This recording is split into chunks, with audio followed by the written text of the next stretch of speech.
Election കമ്മീഷന്റെ പ്രതിച്ഛായ ഇന്നുള്ളതിനേക്കാൾ എത്രയോ ഉയരും. അതിനല്ലേ ശ്രമങ്ങൾ നടത്തേണ്ടത്? അങ്ങനെ വന്നാൽ രാഹുൽ ഗാന്ധി തെറ്റാണെന്ന് വന്നാൽ നമ്മുടെ മോദിക്കും അമിത്ഷായ്ക്കും ഒക്കെ പാർലമെന്റില് അതിന്റെ പേരിൽ വിജയപേരി അടിക്കാമല്ലോ, പരിഹസിച്ച് പ്രതിപക്ഷത്തെ അങ്ങ് ഇല്ലാതാക്കാമല്ലോ. അതിനുള്ള അവസരമല്ലേ ലഭിക്കുക? ഇനി ഇലക്ഷൻ കമ്മീഷനായിട്ട് നമ്മുടെ ജ്ഞാനേഷ് കുമാർ, അദ്ദേഹത്തിന്റെ ഔദ്യോഗിക ജീവിതത്തിലെ ഏറ്റവും വലിയ നേട്ടമായി, ഏറ്റവും സന്തോഷം തരുന്ന ഒരു വസ്തുതയായിട്ട് അത് മാറുകയും ചെയ്യും. എന്നാ പിന്നെ എന്താണ് ഇതൊന്നും ചെയ്യാത്തത്? നമ്മുടെ സംശയം അതാ, സാധാരണക്കാരന്റെ സംശയമാണ് നമ്മൾ ഈ പറയുന്നത്. നമ്മുടെ വലിയ ബുദ്ധിജീവിയായിട്ട് സംസാരിക്കുമൊന്നുമല്ല കേട്ടോ.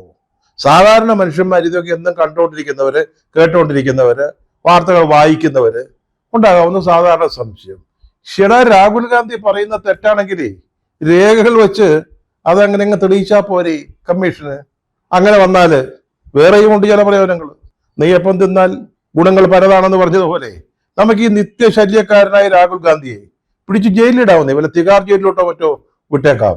പിന്നെ നമുക്ക് സ്വസ്ഥമായിട്ട് ഒരു ചോദ്യങ്ങളും കൂടാതെ ആരുടെയും തടസ്സപ്പെടുത്തലുകളില്ലാതെ തോന്നിയ അവസ്ഥ ഭരിക്കുകയും ചെയ്യാം. അപ്പൊ എന്താ ചെയ്യേണ്ടത്? ഇത്രയും സൗകര്യപ്രദമായ ഒരു അവസ്ഥയ്ക്ക് വേണ്ടി നമുക്ക് ചെയ്യേണ്ട ഒറ്റ കാര്യമേ ഉള്ളൂ.